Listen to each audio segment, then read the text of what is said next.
Buenas noches, agradezco la invitación que me ha hecho la Academia Nacional de Cirugía, así como el Hospital Juárez de México, la Academia Mexicana de Cirugía del Hospital Juárez de México, para participar en esta sesión conjunta con motivo del 165 aniversario de nuestra institución.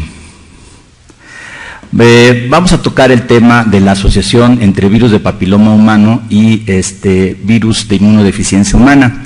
Vamos a hablar primero de algunos datos estadísticos recientes, según el último informe de la Organización Mundial de la Salud.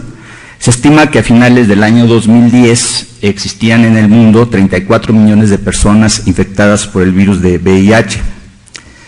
En este mismo informe de la Organización Mundial de la Salud se calculó que en el año 2010 hubo en todo el mundo 2.7 millones de nuevos casos de infección por virus de inmunodeficiencia humana, y de ellos 390,000 correspondieron a niños. En el caso de Latinoamérica, se calcula que hubo 1.5 millones de personas infectadas por el virus de inmunodeficiencia humana en el año 2010.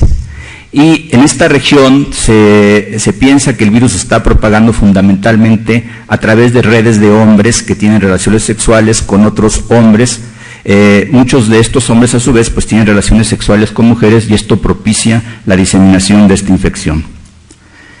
En México, en la revista Salud Pública de México en el 2007 se hizo una revisión en una muestra aleatorizada de 21,271 personas mayores de 21 años, y se encontró una prevalencia de anticuerpos anti-VIH-1 de 0.25%.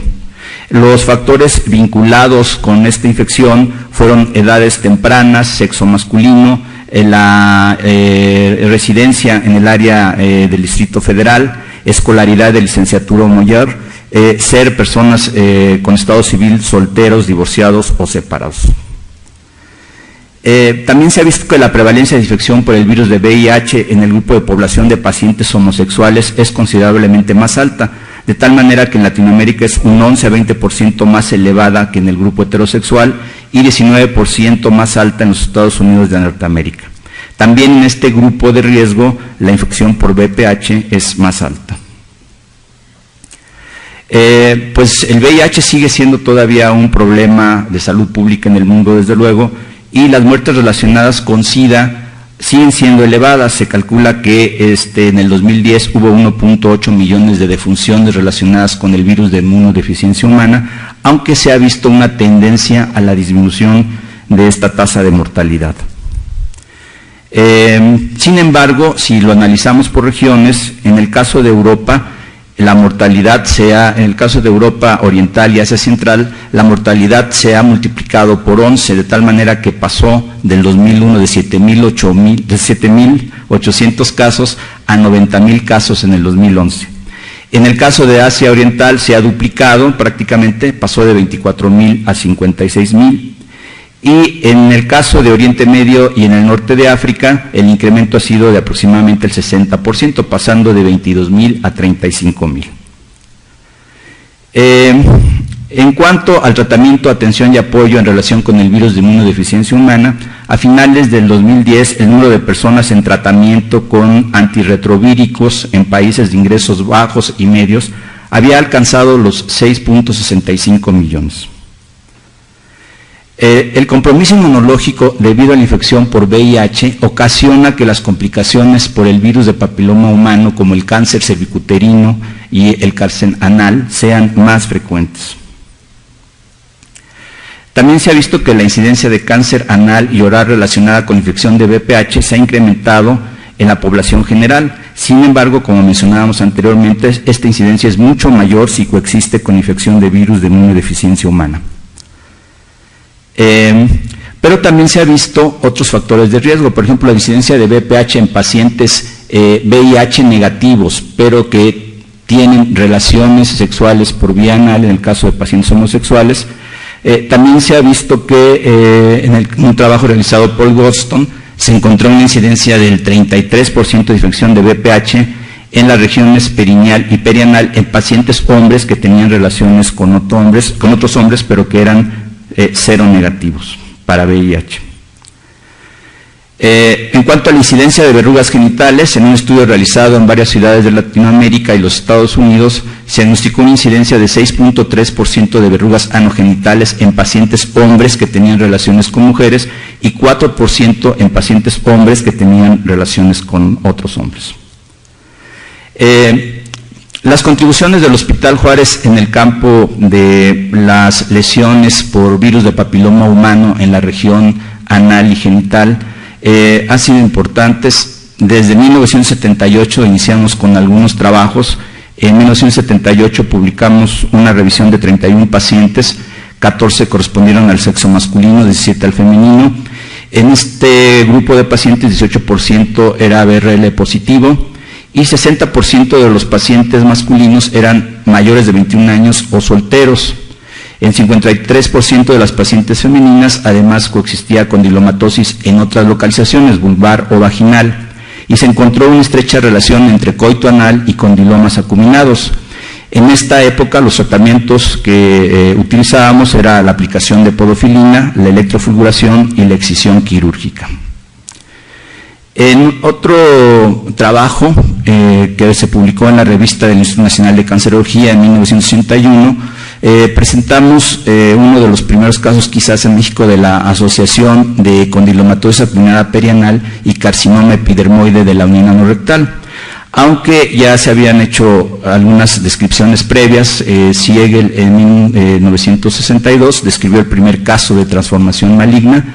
Meissner en 1974 ya había publicado una serie de 113 casos de condilomatosis acuminada perianal, en donde encontró 24% de transformación maligna. Se ha visto que el 60% de los pacientes con transformación maligna generalmente tienen más de 4 años de padecer la enfermedad o la infección por virus de papiloma humano en la región anal. En aquel entonces ya se había identificado que se trataba de un virus del grupo Papova. Más recientemente, en el Hospital Juárez realizamos una revisión, conjuntamente con la doctora Rubí Medina Murillo, de la relación de virus de papiloma humano y carcinoma epidermoide anal. Actualmente el carcinoma epidermoide del ano se clasifica en queratinizante y no queratinizante y ya no se utilizan los términos como carcinoma transicional, cloacogénico, basaloide. A fines de los años 70 el papel de los virus ya se sospechaba, pero actualmente pues se admite que existe una estrecha correlación con el virus de papiloma humano, de tal manera que algunos autores hablan de que el cáncer epidermoide del ano es una enfermedad de transmisión sexual. Y se ha demostrado que existe un mayor riesgo en población VIH seropositiva y este tipo de neoplasia constituye un buen modelo para establecer la interrelación entre inmunodeficiencia y neoplasia. El cáncer del canal anal tiene un diferente pronóstico y comportamiento con el cáncer de la piel perianal. Las verrugas genitales y el cáncer epidermoide se asocian en un 50% en los homosexuales, 20% en los heterosexuales, y generalmente cuando se diagnostica el cáncer de epidermoide anal, en el 50 y 60% de los pacientes ya están en una etapa T1 o T2, 25% presentan invasión a ganglios linfáticos regionales y 10% tienen metástasis a distancia. El cáncer epidermoide del ano constituye del 1.5 al 4% de los cánceres del aparato digestivo y se ha visto un incremento en varones jóvenes en los últimos 30 años. Su incidencia es 10 veces mayor en los pacientes homosexuales VIH positivos y hay una mayor incidencia en pacientes también con trasplante renal, por lo que el papel de la inmunodeficiencia tiene un sitio importante. De tal manera que también se ha visto una relación entre cáncer anal y relaciones sexuales por vía anal. Otros factores de riesgo son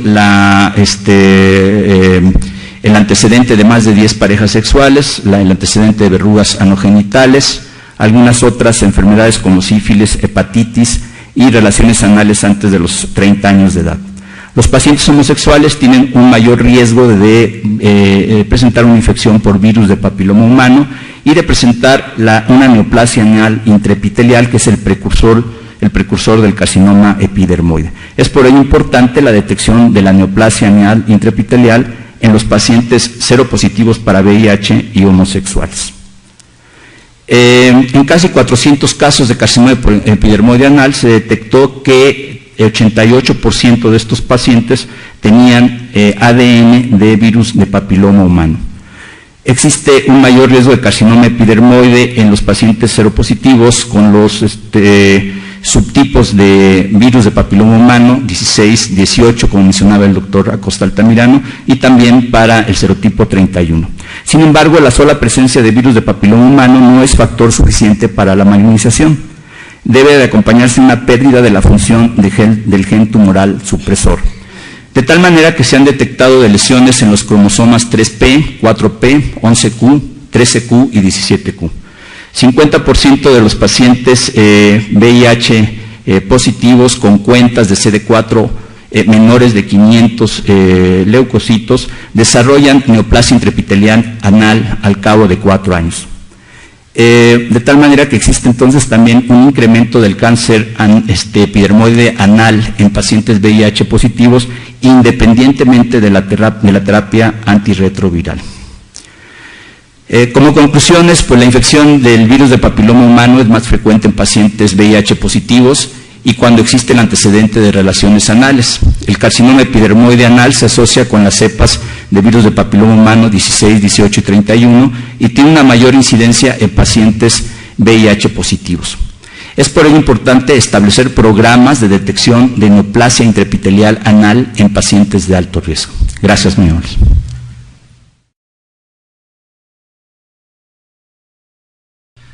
Buenas noches, agradezco la invitación que me ha hecho la Academia Nacional de Cirugía, así como el Hospital Juárez de México, la Academia Mexicana de Cirugía del Hospital Juárez de México, para participar en esta sesión conjunta con motivo del 165 aniversario de nuestra institución.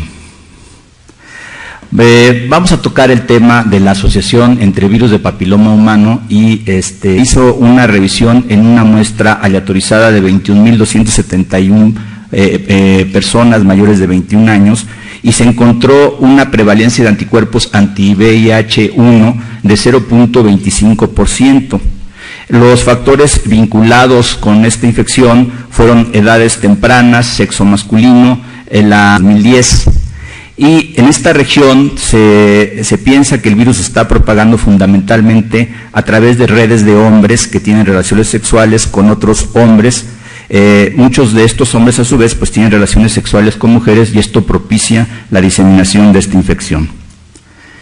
En México, en la revista Salud Pública de México en el 2007, hubo en todo el mundo 2.7 millones de nuevos casos de infección por virus de inmunodeficiencia humana y de ellos 390,000 correspondieron a niños. En el caso de Latinoamérica, se calcula que hubo 1.5 millones de personas infectadas por el virus de inmunodeficiencia humana en el año de virus de inmunodeficiencia humana. Vamos a hablar primero de algunos datos estadísticos recientes, según el último informe de la Organización Mundial de la Salud. Se estima que a finales del año 2010 existían en el mundo 34 millones de personas infectadas por el virus de VIH. En este mismo informe de la Organización Mundial de la Salud se calculó que en el año 2010